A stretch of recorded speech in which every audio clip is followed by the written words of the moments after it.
आज की कहानी का शीर्षक है सास हो तो ऐसी। माँ, मैं बहुत थक गई हूँ घर संभालते संभालते। यहाँ मेरी थकान किसी को नज़र नहीं आती। कुछ दिन आराम करना चाहती हूँ। सोच रही हूँ कुछ दिनों के लिए घर आ जाऊँ। आते हुए अपने बच्चों को भी साथ ले आऊँगी। वे वहीं से स्कूल चले जाएंगे। आखिर एक ही शहर में ससुराल और मायका होने का कुछ तो फ़ायदा मिले। नेहा ने फ़ोन पर अपनी माँ से कहा। पार्वती जी ने दूसरी तरफ से कहा, हाँ बेटा, जब तेरी इच्छा हो आ जाना। आखिर ये तेरा भी तो घर है। ठीक है माँ, तो मैं कल ही आ जाऊंगी, नेहा खुश होकर बोली। कमला जी ने फ़ोन रख दिया और सीधे किचन में गई। किचन में खाना बना रही बहू से बोली, अरे अनुपमा, सुनो, कल तुम्हारी ननद आ रही हैं। आज बाजार जाकर फल सब्जी और मिठाइयाँ लेकर आना। बेचारी मेरी बेटी ससुराल में नौकरों की तरह काम करती है और उस पर कोई ध्यान ही नहीं देता। यहाँ आएगी, कुछ दिन रहेगी तो उसका मन और तबीयत अच्छा हो जाएगा। सास की मुंह से ऐसी बातें सुनकर अनुपमा का चेहरा उतर गया। वो मन ही मन सोचने लगी, काश आपको मेरी थकावट भी नज़र आती। मैं भी दिन रात झाड़ू पोछा, बर्तन, खाना बनाना, मार्केट जाना और वो काम करती हूँ। काश आप मुझ पर भी ध्यान दे पाती। आपकी बेटी तो जब मन में आता है तब यहाँ आ जाती है, लेकिन मैं साल में एक बार ही अपनी माँ के पास जाती हूँ, तब भी आपको प्रॉब्लम होती है। मैं भी इंसान हूँ, मेरा भी मन है, मुझे भी लगता है अपनी माँ के पास जाकर थोड़ा आराम करूँ, सुख दुख की दो चार बातें करूँ, अपना मन हल्का करूँ। भगवान, अब तुम ही कुछ करो ताकि मेरी सास की आंखें खुले और उसे मेरी थकावट भी नज़र आए। शाम तक भगवान ने जैसे अनुपमा की सुन ली और उसकी ननद का फ़ोन आया।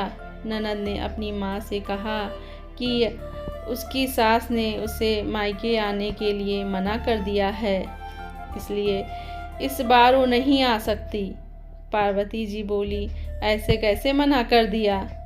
पहले तो कभी वो तुम्हें आने के लिए नहीं रोकती थी, इस बार भला क्या हो गया? लाओ मेरी बात कराओ, मैं समझाती हूँ। नेहा ने फ़ोन अपनी सास को दे दिया। पार्वती जी ने कहा, नमस्कार समधन जी, आपसे कुछ कहना था। समधन जी ने कहा, कहिए। दरअसल कल त्योहार है, इसलिए नेहा अपने मायके आना चाहती है।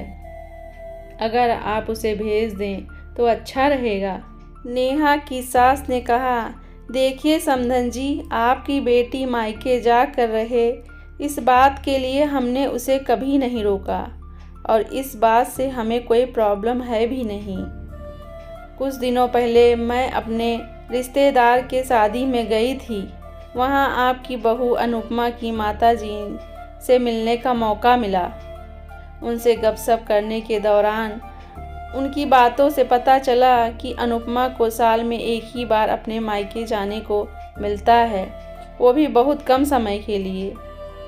मुझे लगता है कि आपको पहले अनुपमा को उसके मायके भेज देना चाहिए और वो जब मायके होकर आ जाएगी तो मैं नेहा को आपके पास भेज दूंगी। एक बहुत ज़रूरी बात जो मुझे लगता है आपको समझ लेनी चाहिए कि आपको अपनी बहू को भी बेटी की तरह या बेटी से भी ज़्यादा प्यार देना चाहिए। उसे भी मायके जाने की इच्छा होती होगी। अगर आप उसको घर में ही कैद रखेंगी तो एक दिन ऐसा आएगा जब वो आपके खिलाफ़ बोलने लगेगी, फिर वो आपकी सुनेगी भी नहीं और जब चाहे तब अपने मायके जाएगी। ऐसी परिस्थिति आए, इससे अच्छा कि आप पहले से ही कुछ बदलाव करके अमल में लाएं, जिससे आपका रिश्ता और रिश्ते की मिठास खराब ना हो। पार्वती जी को अपनी समधन के हर एक शब्द में सच्चाई नजर आई। उन्हें महसूस हुआ कि उन्होंने अपनी बेटी के प्यार में अंधे होकर कभी भी अपनी बहू के मन का विचार नहीं किया। उन्होंने हमेशा ही अपनी बेटी को अपनी बहू से ऊपर रखा। दूसरी तरफ नेहा भी अपनी भाभी के बारे में हो रही इस बातचीत को सुन रही थी। उसने भी महसूस किया कि वो कभी भी अपनी भाभी के साथ ठीक से बात नहीं करती और जब वो अपने मायके जाती हैं तो भाभी थोड़ी उदास रहती हैं।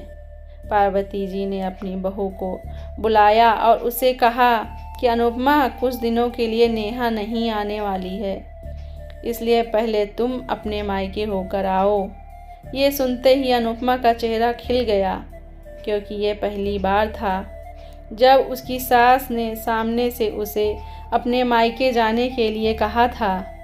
अगले दिन अनुपमा अपने मायके गई और इस बार 1-2 दिन नहीं, पूरे हफ्ते भर रह कर आई और अपनी माँ बाप से, अपने रिश्तेदारों से मिलकर आई। और जब वो लौट कर आई तो उसका चेहरा खिला हुआ था, उसकी आंखें चमक रही थीं। अनुपमा के आने के बाद नेहा भी अपने मायके आई और इस बार वो खुद सामने से अपनी भाभी से खुशी खुशी मिली और अच्छे से बात की। दूसरी तरफ अनुपमा अपने ससुराल वालों के बदले रवैये से बहुत खुश थी। अब वो खुशी खुशी सबका ध्यान रखती और हर काम प्यार से करती। पार्वती जी अपनी बहू को खुद ही समय समय पर मायके भेज दिया करती। एक छोटे से बदलाव ने सास, बहू और भाभी ननद के बीच की कड़वाहट को दूर कर दिया और रिश्तों को और भी ज़्यादा मीठा और मजबूत कर दिया। दोस्तों, आपको ये कहानी कैसी लगी कमेंट करके बताइए। चैनल को सब्सक्राइब करिए जिससे आने वाला हर वीडियो आप तक पहुंचता रहे। कहानी सुनने के लिए आपका बहुत बहुत धन्यवाद।